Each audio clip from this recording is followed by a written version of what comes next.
শিখন শেখানো কার্যক্রমে আইসিটি প্রশিক্ষণ ম্যানুয়াল ইন-হাউস ট্রেনিংয়ের সেশন 2.3 নিয়ে আলোচনা করছি।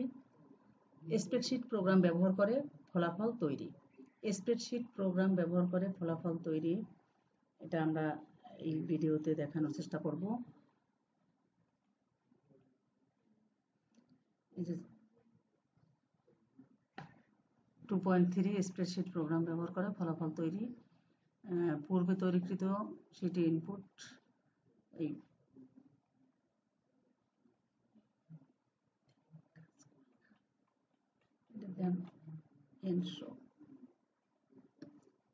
আচ্ছা, তো আমরা প্রাথমিকভাবে ধারণা দিয়েছিলাম একটা রেজাল্ট শিট তৈরি করার জন্য কি কি ডাটা ইনপুট দিতে হবে। তো আজকে আমি সরাসরি একটা রেজাল্ট শিট দেখাবো। তো রেজাল্ট শিট আমি পূর্বেই মোটামুটি ডাটাগুলো এন্ট্রি করে রেখেছি। তো এই হচ্ছে আমার একটা রেজাল্ট শিটের নমুনা। ম্যানুয়ালের নিয়ম অনুযায়ী আমি কয়েকজন শিক্ষার্থীর রেজাল্ট শিট তৈরি করেছি। প্রথম হচ্ছে আমিনুর বাংলা 200 মার্কসের, ইংলিশ 200 মার্কসের আর অন্যান্য সাবজেক্ট 100 মার্কসের তৈরি করে একটা ফরম্যাট বানানো আছে। তো বাংলা প্রথম পত্রে 75, দ্বিতীয় পত্রে 45, তাহলে টোটাল বের করতে যে আমাকে কি করতে হবে, আমি মোটামুটি এই রেজাল্ট শিটটা আগেই তৈরি করে রেখেছি আপনাদের সুবিধার জন্য। ইকুয়াল চিহ্ন equal D7 plus E7, D7 plus E7। আচ্ছা, তাহলে এই টোটাল বের করা খুব সহজ একটা বিষয়। এবার জিপি বের করব, অর্থাৎ এই সাবজেক্ট দুটোর জিপি বের করব। তাহলে জিপি বের করার জন্য কি করতে হবে আমাকে, ইফ যদি, তাহলে প্রথম কি করতে হবে আমাকে, এই যে আমি সূত্রটা লিখে রেখেছি, ওপেনিং ফার্স্ট ব্র্যাকেট F7, আমাকে খেয়াল করতে হবে আমার এই সেলটা কত থেকে খেয়াল করতে হবে। এই টোটাল 100, এই যে F আর এই 7, F এবং এই 7। তো আমাকে সূত্রে কি প্রয়োগ করতে হবে, F7 is greater than or equal to. আমি যদি গ্রেটার দেন দেই এবং ইকুয়াল না দিই তাহলে কিন্তু আমার রেজাল্ট শুধু একটা সংখ্যা থেকে তার উপরের সংখ্যাটা আগে ধরবে। এই কারণে 160 দিছি, 160 সংখ্যাটাকে সে 5 পয়েন্ট দিবে না যদি আমি ইকুয়াল চিহ্ন না দিই। তো is greater than or equal 160, 5, যদি 160 হয় তাহলে সে 5 পয়েন্ট পাবে। If F7 is greater than or equal 140, 4 point. If F7 is greater than or equal to 120, তাহলে পাবে 3.5 point. If F7 is greater than or equal 100, তাহলে 3 point. If F7 is greater than or equal 80, তাহলে হবে তার 2 point. If F7 is greater than or equal to 66, 1, if opening first bracket F7 is less than, F7 is less than 66, এখানে equal দেওয়া যাবে না, কারণ এখানে ইকুয়াল দিলে তাহলে 66কেও সে ফেল হিসাবে ধরবে। তো ইজ লেস দেন 66, 0, এই জিরোর পর আবার কমা দেওয়া যাবে না, তাহলে আমার ভুল হবে। তো আমি যখন ফলাফল প্রদান করব তখন অবশ্যই আমাকে সতর্কতা অবলম্বন করতে হবে। এরপর যে কয়টা আমার ব্র্যাকেট আছে সেই ক্লোজিং ব্র্যাকেট দেব। তার মানে কয়টা হবে, এই 1টা 2টো 3টা 4টা 5টা 6টা 7টা, তাহলে আমি 7টা ক্লোজিং ব্র্যাকেট দিলাম। এরপর আমাকে এন্টার দিলে, এই যে এবার এন্টার দেওয়ার পরে এটা আমার ফলাফল এভাবে আসলো।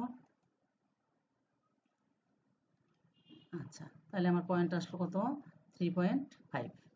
এই যে আমার 3.5 হলো আমার নাম্বার। 120 নাম্বারের ক্ষেত্রে সে 3.5 পাবে। এই যে আমার কিন্তু এখানে সূত্রে লেখা ছিল F7 যদি হয় তাহলে সে 3.5 পাবে। আমার রেজাল্ট সেক্ষেত্রে অবশ্যই সঠিক হয়েছে। তো এই ছিল আমার জিপি বের করা 2 সাবজেক্টের ক্ষেত্রে। এবার এলজি বের করব কিভাবে, আমি যদি একটা সাবজেক্টের এরকমের পয়েন্ট দিতে পারি তাহলে সব সাবজেক্টের পয়েন্টগুলোই আমরা এভাবে দিতে পারবো। তো এই হচ্ছে আমার এবার হবে আমার এলজি বের করা, অর্থাৎ লেটার গ্রেড কিভাবে বের করব। তাহলে লেটার গ্রেড হবে এরকমের, if f7 is greater than or equal 160, a plus. তবে আমরা কি খেয়াল করব যে এখানে কিন্তু আমাকে ইনভার্টেড দিয়ে অর্থাৎ লেটার বর্ণ জাতীয় সংখ্যা বর্ণ লিখতে আমাকে অবশ্যই ইনভার্টেড কমার মধ্যে রাখতে হবে। Is inverted a plus close inverted comma if f7 is greater than or equal 140, a এই যে ইনভার্টেডের মধ্যে এরপর comma if f7 is greater than or equal 120 তাহলে হবে a minus. If f7 is greater than or equal 100 তাহলে হবে b। If f7 is greater than or equal 80 c grade হবে। If f7 is greater than or equal 66 d grade হবে। If f7 is less than 66, fail. এবার আর কমা দেওয়া যাবে না, ঠিক আগের সিস্টেমে পয়েন্টের মতোই আমাকে, তবে শুধু পয়েন্টের ক্ষেত্রে আমাকে এরকম ইনভার্টেড দেওয়া লাগেনি, শুধু কমা দিয়ে গিয়েছিলাম, আর এখানে আমাকে ইনভার্টেড দিয়ে তারপর লিখতে হয়েছে। এবারও ঠিক আগের মতোই আমাকে ওপেনিং ক্লোজিং ফার্স্ট ব্র্যাকেট দিয়ে দিতে হবে। তাহলে আমাকে কয়টা এখানেও ঠিক আগের মতো যে কয়টা নাম্বার সেই কয়টার সাথে ঠিক রেখে আমাকে সূত্র লিখতে হবে, 7টা ক্লোজিং ফার্স্ট ব্র্যাকেট দিতে হবে। তো এই হচ্ছে আমার বাংলার। তো এবার এন্টার দিলে আমাকে কিন্তু এই যে এবার আমার এই রেজাল্ট অনুযায়ী এন্টার দেওয়ার সাথে সাথে আমার a মাইনাস আসছে, অর্থাৎ 120 নাম্বার যদি হয়, এই যে 120 নাম্বার যদি হয় তাহলে a মাইনাস হবে। ব্যাপারটা এরকমের যে আমি যদি সূত্রে ভুল না করি তাহলে আমার ফলাফল প্রদান করতে ভুল হবে না, ফলাফল সহজ হবে। তো এই ছিল আমার এলজি।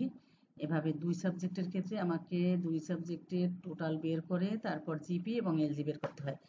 আবার ইংলিশের ক্ষেত্রেও ঠিক একই সিস্টেম, আমাকে 2 সাবজেক্টের টোটাল বের করে জিপি এবং এলজি বের করতে হয়। এরপরে আমাকে যা করতে হবে এক এক সাবজেক্টের জন্য আমাকে এক এক সাবজেক্টের জন্য ডাটা এন্ট্রি করব।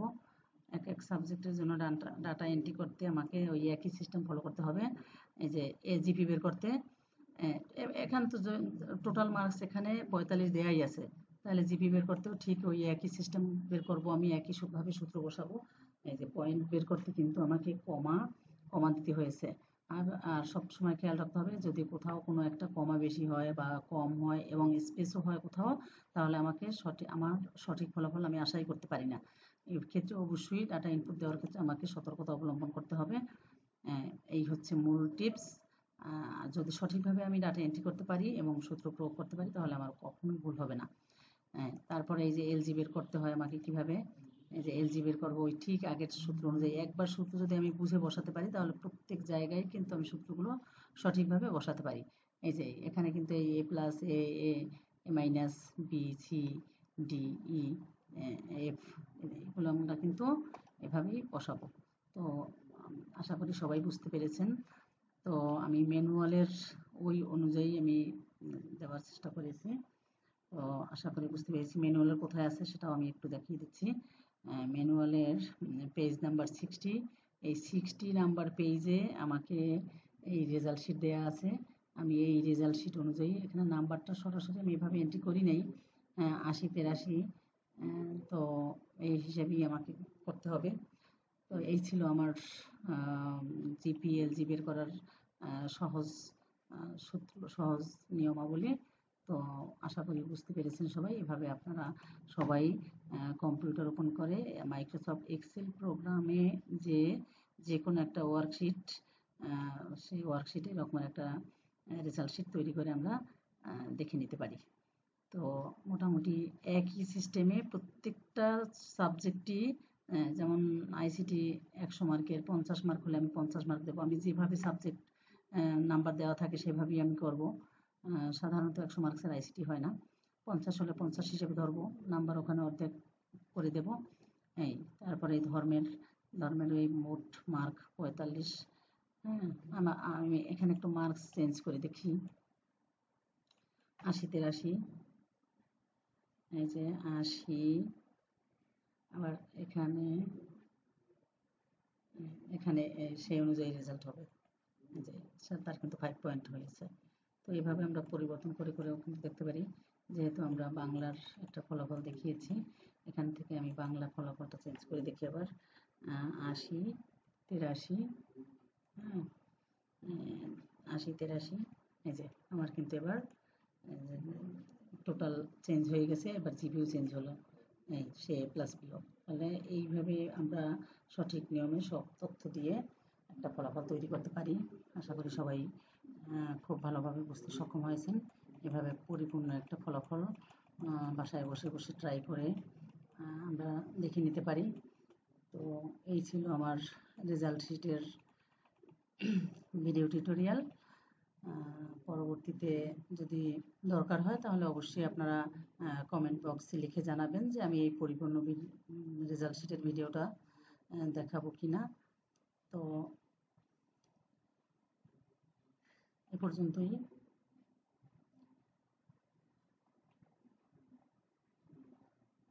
যে ম্যানুয়ালের এই পেজ নাম্বার দেখে দেখে আপনারা এই কাজটুকু করে ট্রাই করে নেবেন। তো সবাই ভালো থাকবেন এই প্রত্যাশায়। আল্লাহ হাফেজ।